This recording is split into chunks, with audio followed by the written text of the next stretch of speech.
Thank you. Can you hear me? Yeah, good. Okay, if you can't hear me, I want you to wave in the back. So it is a great honor to be with you today. I'm going to talk today about will you choose freedom? And the one thing I can promise you is when you choose freedom, you get to hang out with some pretty wonderful people, including you get to meet Thierry Baudet and Gideon and the other wonderful people from the Forum for Democracy. So thank you for having me here. Thank you for the opportunity. And thank you.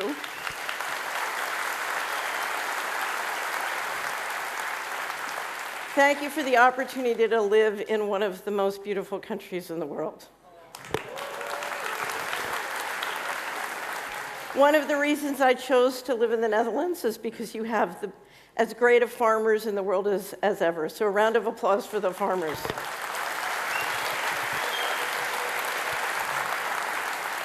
So to be free, we need food, but we need free transactions. So I want to talk to you not about our decisions as a whole. I want to talk to you about your decision. Will you, each one of us, will you choose freedom? So we have the power individually to shift the entire state of affairs, but each one of us must use our power, we must understand our power, and we must choose freedom with all of our choices, not just when we vote for political representation, but every day in every way. So spiritually, our powers and our intention have great power. Scientists have proven that our intention can influence material reality, including at great distances.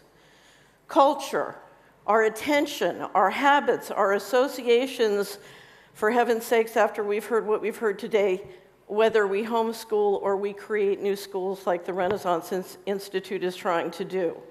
Financial, this is where we have incredible power. We just heard about the new app.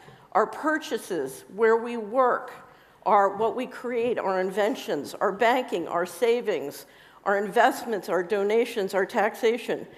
For many years, I worked as an investment advisor, and one of the things I discovered was many people who said they were for freedom were financing tyranny. So look at your balance sheet, look at your financial statements, ask the question, are you financing freedom or are you financing tyranny? Communications, what we say, what we do. I just saw a marvelous t-shirt with mistletoe for Christmas, and it said, ready to talk politics at Christmas. So obviously, how you vote, how you lobby, how you take action politically. So what I mean is whether it's spiritual, whether it's culture, whether it's political, whether it's financial, every way we act is a vote. And if enough of us get together, it's going to make a huge difference. So I want to flesh out your two choices, because we can take action for freedom now, or we can stay comfortable and convenient, and I want to show you what those two options look like. If we don't choose freedom now, you heard a very good presentation from Arno Wellens about CBDC. For many, many years, we've seen digital technology move to build a corral, fences around each of us, digital fences of control. Surveillance systems, systems that influence, propaganda. And as they come up, it's like a herd of cattle who have fences coming up around them. So think of us as having 3 fences around each one of us. And what CBDC and digital IDs and vaccine passports will do is they will snap into place a 4th fence. And when that fence snaps into place, we are locked down financially and digitally. I call it digital concentration camps. This technology can turn our homes, our cars, and our communities literally into digital concentration camps. When I say that, people don't believe that the vision is this dark, but I want to show you 3 videos to give you a sense of what this feels like. The first video is Augustine Carsons, who is he's the general manager of the Bank of International Settlements in Basel, Switzerland. Who here knows who the BIS is? So this is the central bank of central banks. 63 central banks are members of the BIS from Basel, Switzerland. The rarest thing in the world is to see a central banker tell you the truth. Now you're going to get to see a central banker tell you the truth, a very rare moment. Our analysis on CBDC, in particular for the use of general use, we tend to establish the equivalence with cash. And there is a huge difference there. For example, in cash, we don't know, for example, who's using a $100 bill today. We don't know who is using a 1,000 peso bill today. A key difference with the CBDC is that central bank will have absolute control on the rules and regulations that will determine the use of that expression of central bank liability. And also, we will have the technology to enforce that. Those two issues are extremely important, and that makes a huge difference with respect to what cash is. Can you hear me?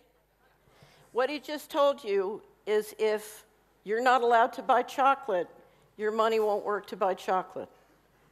If you're not allowed to go more than 5 kilometers from your home, your car or your money won't work more than 5 kilometers from your home. And those rules can be dictated and controlled at a phenomenally central level. We're talking about the end of sovereignty. So this is taxation without representation. If I want to double taxes and just take it out of your account, no problem. The nominee for Office of Controller of Currency in the United States last year, fortunately, she wasn't voted into the position. She wrote an article for the Vanderbilt Law Review and published it and said, it's no problem dealing with inflation. You just freeze everybody's bank accounts because with CBDC you can do that. Okay, this is Richard Werner, the top academic scholar in the world on central banking. He wrote the book and did the documentary, The Princes of the Yen, about the Japanese central bank. Here he is in Malmo, Sweden, in May. Also, they never talk about the nature of this CBDC. What is it actually going to look like? They never talk about that. Right. But I heard one European central banker tell me what it's going to look like. He saw it. He was invited to one of the old central banks in Europe that are very much promoting this. And they showed him. And, you know, he's a top, executive director of another central bank in Europe. And there's no reason to believe that he was telling me a story. And he was around this large and would be implanted under your skin. So that is the plan. Right. And of course, that has other implications on top of what we've mentioned, on top of the control aspects, because that actually enters your body, in my view, violates human dignity, and can be then used for, even in terms of functionality, beyond the monetary and economic transaction purposes. So highly dangerous and definitely something we have to oppose. And so using cash is one of the things we can do to make sure that the hurdle will be higher for the central planners to introduce the CBDC. It's fair to say that everybody who's in Mama listening to Richard started using cash with a vengeance. Okay, and finally, I'm from America, and in America, many of us love Kanye West, who just had his bank accounts. He's a billionaire, very successful career in the entertainment industry. He's a billionaire. He just had his bank accounts frozen by JP Morgan Chase. And here he talks about what it's like to be a billionaire and have your money frozen and not be able to use your Apple Pay account.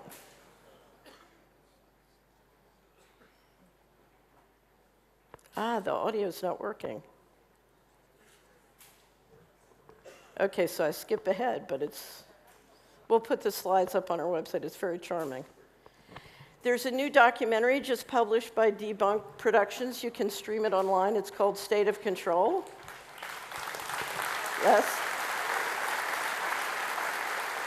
If you want to know more, great interviews with Arno Wellens. If you want to know more, check out State of Control.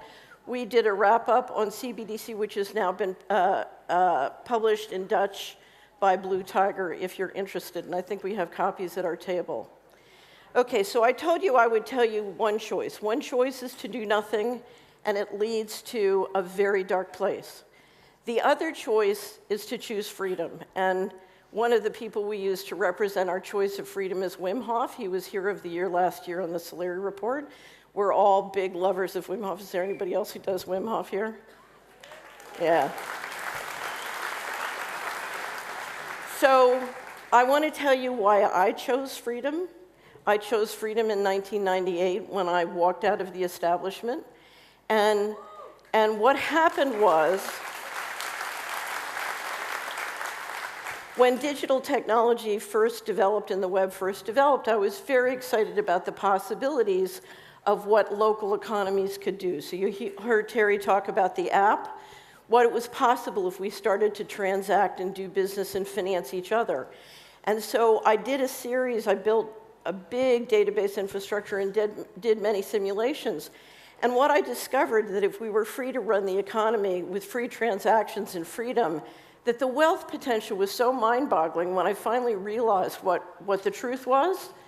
I couldn't stop laughing for about a week because it was so, if you're an investment banker and you love to create wealth, it was so exciting. And what I discovered when I did that is words cannot express to you how expensive and how destructive tyranny is. There is no reason that our economy can't work. There is no reason that we can't have a human civilization. There is no economic reason for poverty.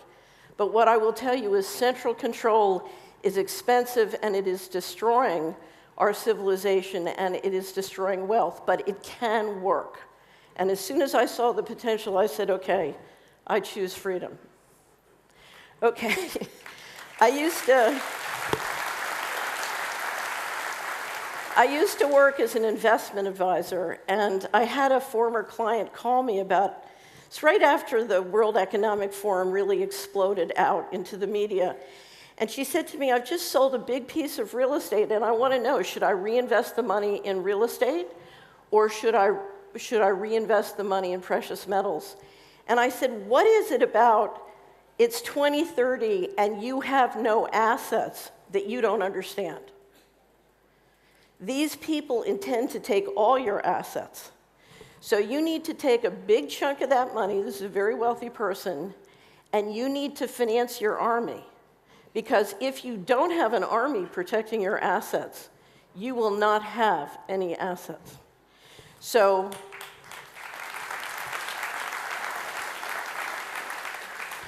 it's up to each person as you choose freedom to decide who you want your army to be. But I assure you, one of the things we all need to be in the business of is supporting and financing with our money the people who are going into the forum and defending us and defending our property rights.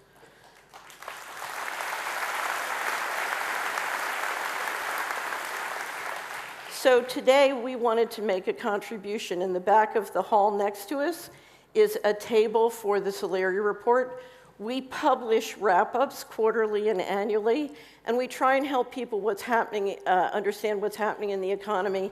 We did one on the state of our currencies, one on the reset, one on CBDCs, one on vaccine passports, one on sovereignty with the cover of Wim Hof. They are all in the back of the room, and we are selling them, and the proceeds will all go to the Renaissance Institute of the Forum for Democracy.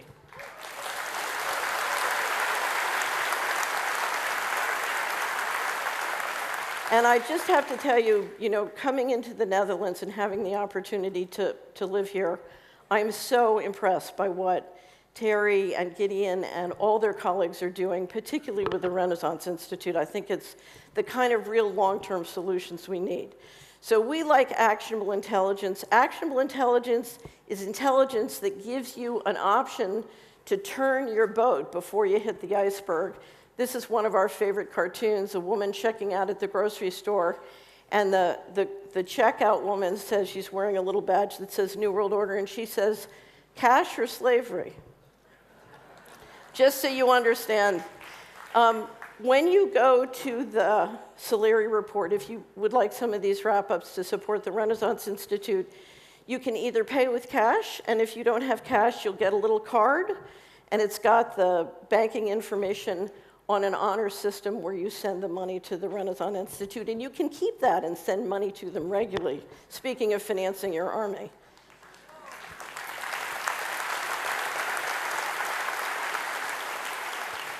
So you have to forgive me, I'm an investment banker, so I have to pitch.